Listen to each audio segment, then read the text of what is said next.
There are many quite ordinary things in electronics that we take for granted. For example, a microphone. I speak into the microphone and my voice is amplified. What happens there is the sound of the speakers is affecting the microphone, and that in turn makes the speakers louder, and so we get a feedback problem.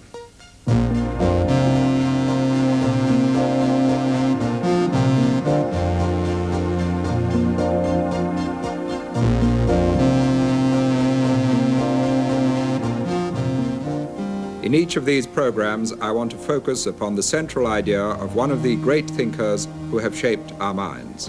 What is that central idea, and is it still relevant today?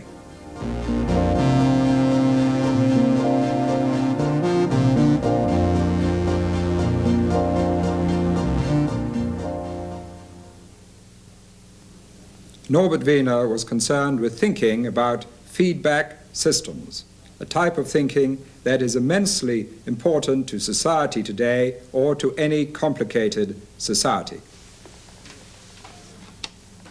Suppose we had a water tank, and the water tank is being filled from this pipe or tap. Now, in that tank we have a ball which is floating on the water, and over here is a little stopper. Now, as the water rises, so the ball rises, and this little stopper is forced upwards and eventually shuts off the water. So the effect of the rising water acts to shut off the water, a feedback effect. Let's look at another feedback effect. In fact, the situation which Norbert Wiener was dealing with when he first started thinking about feedback systems. This is an aircraft which is coming into bomb, and down here we have an anti-aircraft gun which is trying to shoot down that airplane. And it shoots, and it misses. Now, the extent of its miss, that gap, as it were, is fed back to alter the aim of the gunner. So the gun now points in that direction, and this time it shoots, and it's successful, and it shoots down the airplane. Those are two simple examples of feedback systems, but they apply to many situations. Let's look at feedback systems in the abstract now. We have A, which affects B, and B affects C. But the effect of C is fed back to alter A. Now, supposing we were to increase A, and this causes an increase in B, which causes an increase in C, and if the feedback is positive, then that causes an increase in A, which causes an increase in B, and C, and A again, so we get a positive feedback or an explosive system. Now let's look at the alternative. We have A, B, and C again. But this time, we're going to look at a negative feedback. An increase in A causes an increase in B, which causes an increase in C. But this time, the effect of C on A is to remove the increase. So now we get a stable system, a negative feedback system. So we get positive feedback, negative feedback, stable systems, unstable systems. But those are just lines and drawings. Let's look at this type of feedback thinking in terms of actual people, a boy and a girl. I believe that traces of this kind of thinking can be found in our daily lives. The boy and girl have played different scenes for us, illustrating different types of thinking. In this scene, we see how the feedback principle operates in the area of interpersonal relationships. When I look at you, I can see that life's treating you really well. That's true. Guess why? Because you're in love, aren't you? In love? Who should I be in love with? You tell me. Why don't you say I love you to me? Because it wouldn't be quite true. I think I'm in love with love itself, not with you or with anyone else in particular. Oh, I see. So when you're feeling this way, you're happy and delightful, and everyone falls in love with you. It's a sort of cycle. A cycle that goes on. And I'm caught up in it because I love you. It works the other way around, too. When I'm depressed, I get moody. And everyone avoids me. So I get lonely and even more depressed. Then people avoid me altogether. It's a sort of vicious circle. When you're feeling good, everything works to make you feel better and better. But when you're feeling bad, everything conspires to make you feel even worse. It doesn't work that way for me. Well, it does for me. That's because you're emotionally unstable. Can't do much about that. I'll have to learn to live with it. But you don't have to. You could look for a situation which you're familiar with, then you could predict their influence on you. This would give you some emotional stability because you would know in advance how they would affect you. Sounds pretty theoretical to me. But it isn't. I mean, you could take any social structure. A family, for example, it should work within that structure. Whenever you are depressed, they would try and cheer you up. And whenever they're depressed, you would try and cheer them up. And because everybody communicates with each other in their ups and downs, they automatically help each other to find emotional stability. I've never thought of my family as an emotional stabilizer. So you mean I should marry to create a stabilizing situation for myself? Of course, everyone does. Nothing new. I mean, look around you. Our entire social system works like that. Yes, you mean that if you're rich, people will lend you money and give you credit, which allows you to become even richer. But if you're poor, people won't even give you a job. So you become even poorer, and then it's impossible to get a job. That's right. If you're rich, it's easy to marry someone who's as rich as you, and that makes you even richer. But that doesn't work the same way with intelligence. Because if you're intelligent, you're probably intelligent enough to marry someone who isn't. So you don't get into competitive arguments. That keeps intelligence from running away with itself in the kind of vicious circles we've been talking about. You know, you're right. The more a girl rejects me, the more attracted I become to her. And so I want her more, and then she rejects me even more. And this goes on and on. Perhaps, knowing the situation, you should stop seeing the girl.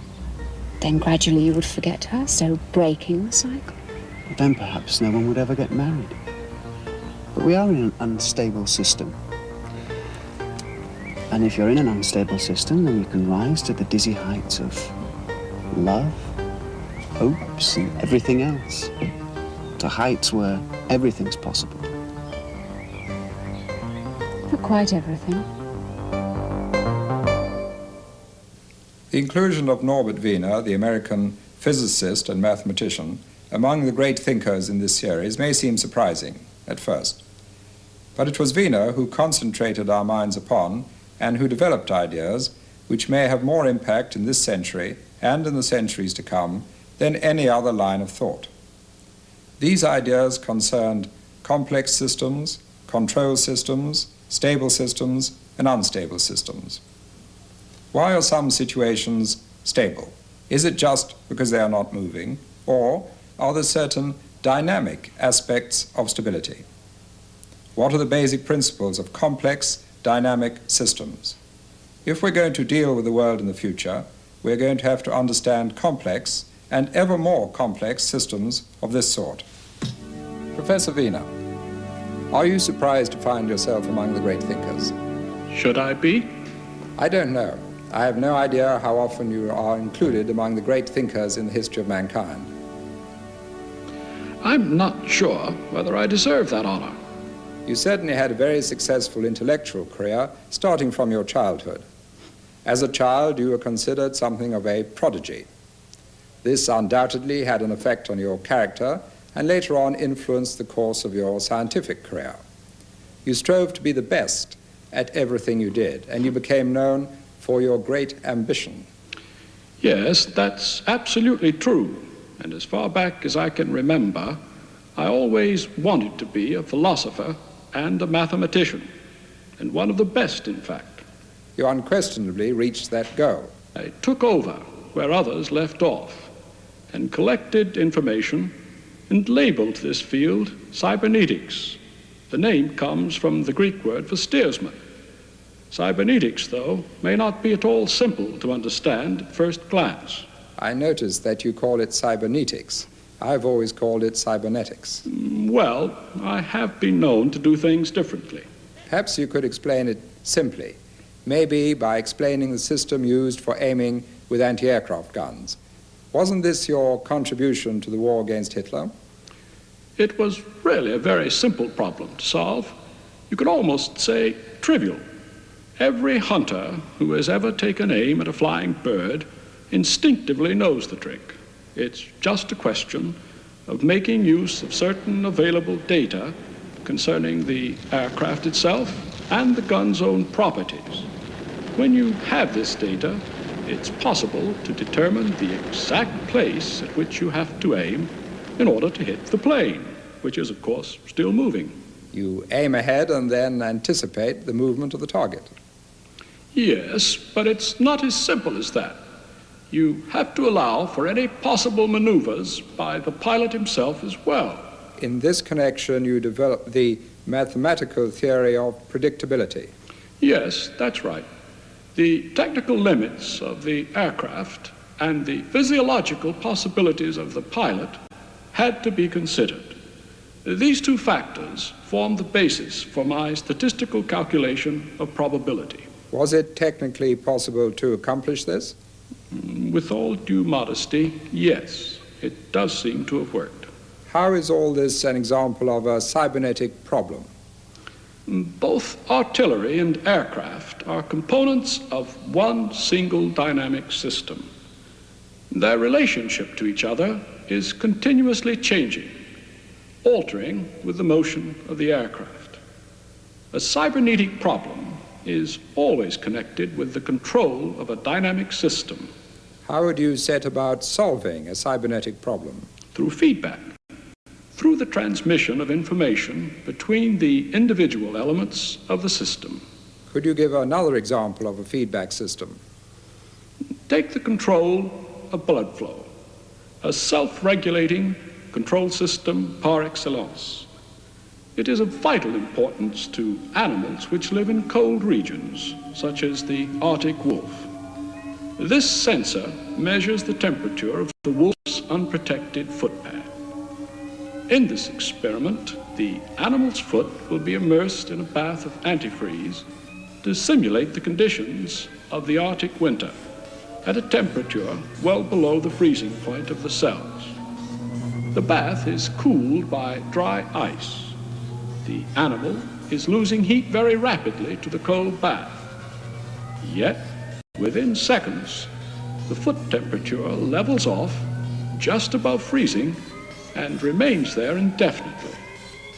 Rather than constricting the blood vessels, the wolf has pumped more warm blood from the trunk to the foot to keep it from freezing. The animal is controlling its blood flow so precisely that only the exact amount of blood needed to keep the foot from freezing is allowed to leave the trunk. This, then, is the cybernetic way of looking at things.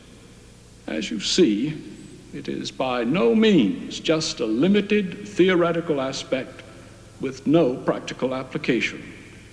On the contrary, cybernetics, coupled as it is with mathematical control methods for solving new problems, can be applied to all aspects of science and technology.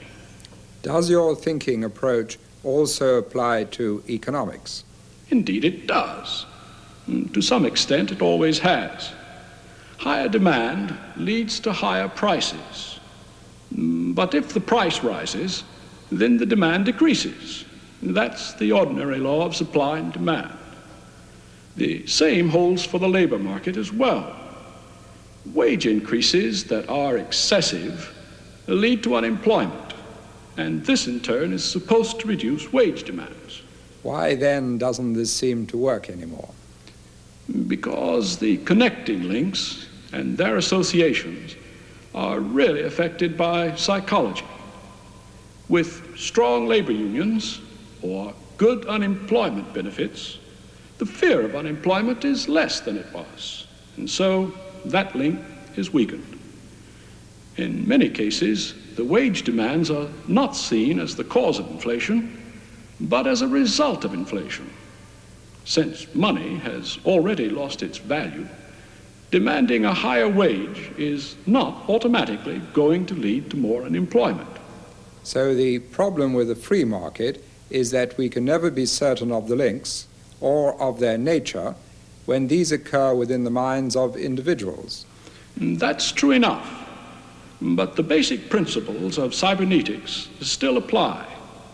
It only means that we have to apply them to people as well, rather than to imagine that economics is something that happens outside people, according to certain mathematical laws. What are the limits of the application of cybernetics to economics or human affairs? The same difficulty applies to all mathematics. If you could define the relationships exactly before you set out, and then translate them into mathematical symbols, the mathematics would work perfectly. But it is in choosing those relationships and defining them that we have the problem. Nevertheless, we are going to have to understand ever more complex systems if we are to deal with the future. Without that understanding, there may be no future. Earlier in the program, we heard how Wiener first developed his feedback concept when he was trying to help anti-aircraft gunners to hit enemy planes. Here we have a video game which simulates the shooting down of spacecraft. Let's play that game.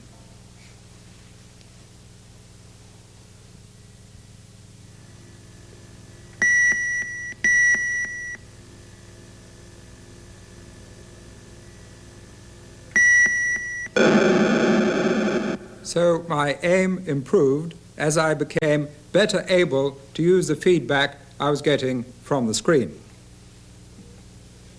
We often forget how much feedback there is in ordinary everyday life. You wouldn't think there was much feedback in filling a cup of coffee, but there is. And I was once given the following problem by an institute for the blind. It seemed that the young boys and girls in the institute were in the habit of holding their fingers in the cup of coffee to be sure that they did not overfill the cup. And if the coffee was hot, there were a lot of burnt fingers. They were lacking in visual feedback, so it was necessary to provide some other sort of feedback.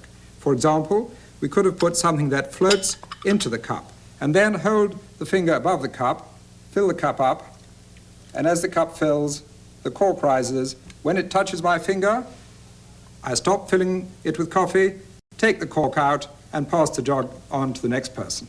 But that perhaps may be a little messy. So let's look at another way of providing feedback. This time what I do is I get a long drinking straw and I hold it near the end, and I hold that in the cup and I blow down it while I fill the cup.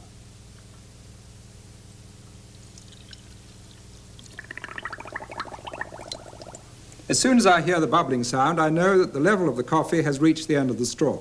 So I stop pouring and pass the jug on to the next person. So visual feedback in this case, which most of us take for granted, but some people can't.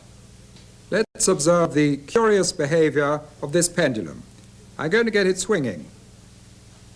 Let's see what happens. It seems to slow down, and then it starts up again, gets faster and faster, and then it starts to slow down again. What's happening? Well, here we can see that there's a yellow drinking straw linking this pendulum to that pendulum. So this pendulum acts on that, and the feedback from that pendulum interacts with that one. And so backwards and forwards, action and feedback. A nice example of feedback. Back to the lives of an ordinary family. We can imagine a situation and a conversation in which Wiener's concept of feedback is applied, even though it is not directly described in that manner. By the way, Dorian, isn't it your sports day next week? Oh, only the trials. The sports day's not for a month. Ah, well, I'm sure you'll make it. You're always good at running. I'm not so sure. What? Oh, no, thanks. I've had enough. You sure have. Oh, shut up, pest. I'm trying to keep in shape for the trials. Keep in shape? Are you kidding? You've got so out of shape in the last few months, I bet you can't get into last year's running shorts. No, what do you know? Anyway, I saw you just this morning guzzling down 2 whole bars of chocolate. Oh, really? You shouldn't. You know there are far more calories in chocolate than in a normal meal. Well, I get so hungry in the mornings. Always around 10 o'clock. Maybe his blood sugar level's too low. Could be. Oh, nonsense. It's just because Susan won't go out with him. Susan? Who's Susan? Oh, girl in his history class. Ah, all is revealed. The boy is in love. It's not true. And even if it was, which it isn't, what would eating a couple of bars of chocolate have to do with liking somebody? A couple of bars. Anyway, Susan isn't interested in you. She only likes real athletic types. Look, your brother's only a few pounds heavier than he was last year, and it doesn't show. You're just being mean and rude, and I don't like it. Sorry. No. Let's get to the bottom of this. Now, son is attracted to girl. All goes well for a bit, then girl changes her mind. Son becomes frustrated, starts eating sweets. He gets overweight. Girl, who only likes athletic types, rejects son because he's overweight. So, son eats more and more and exercises less and less. I still get exercise. Yes, but not as much as you used to. Well, anyway, it works both ways. Why can't she just fall in love with me, then I'll stop eating, and I'll be back to normal in no time? All I have to say, if she doesn't like you the way you are, she's not worth it. Oh, no, it's not quite as simple as that, my dear. Now, let me put it another way. A, our son is unsuccessful in love because he's overweight. That is, he eats too much. B, he eats too much because he's unsuccessful in love. So, A causes B and B causes A, and so on and on and on and on in a cycle until somehow you manage to change the setup. Well, how do I do that? Well, your sister has told you what Susan thinks. I mean, surely you're intelligent enough to change the setup. I've got a good idea. One that will get you back together with Susan and have you in shape for sports. Oh, I'll try anything if it works. Good. From today on, you can do all the chores. Oh, yes. Tonight you can wash the dishes. Then tomorrow you can mow the lawn and you can take... You can wash my car. Oh, come on. vacuuming, do the weeding. In that family scene, we see one sort of feedback, where something causes something, and then that feeds back to increase or decrease the cause. But Wiener was interested in feedback for control, in order to make something happen exactly as he wanted it to happen. Wiener did not invent feedback, because it had been used by engineers and others before Wiener. But Wiener made it into a science, made it into a mathematical form. Let's see how feedback affects the world. A classic mechanical example of feedback is James Watt's ball governor for the steam engine. As the speed of the shaft increases, the balls are flung outwards by centrifugal force. This information is fed through a mechanical linkage to the steam valve, so shutting off the steam. This allows the engine to slow down. The balls slow down, sink towards the shaft, and the engine now can speed up again and reach a stable speed.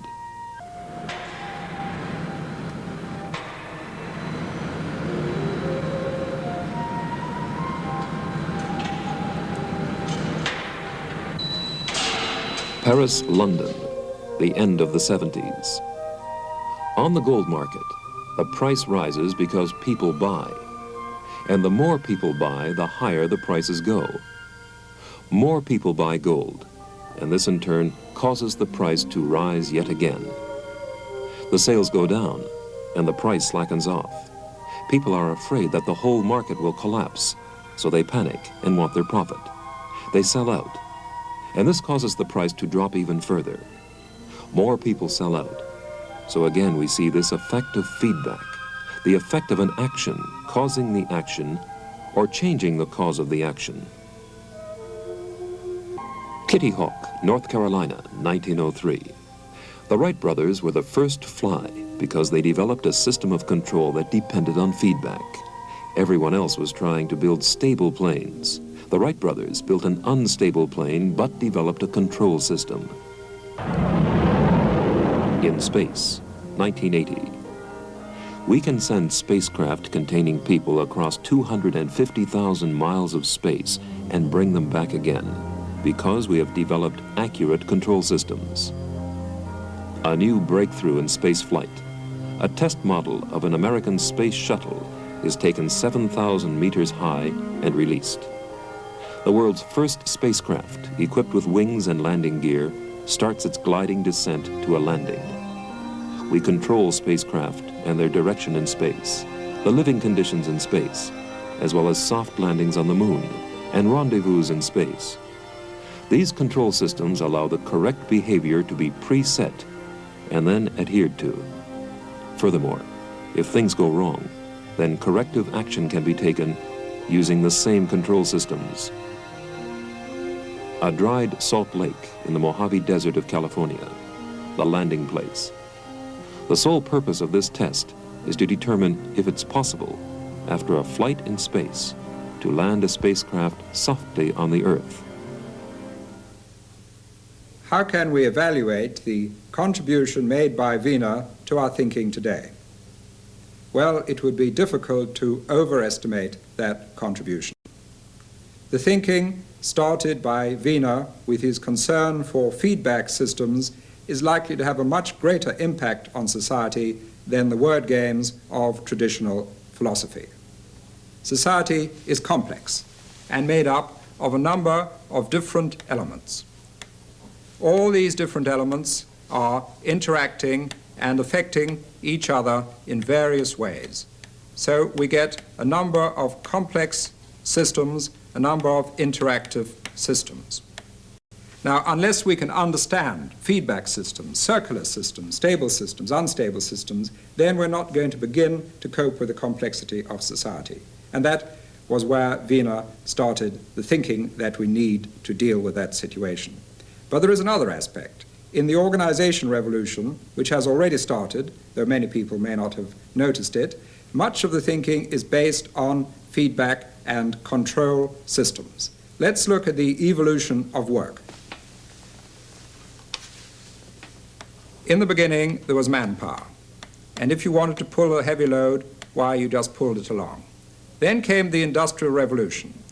And here we developed engines for doing our work. We could pull along a load on wheels, and of course, we still acted as driver to make sure the load went where we wanted it to go. Now, we get the next stage.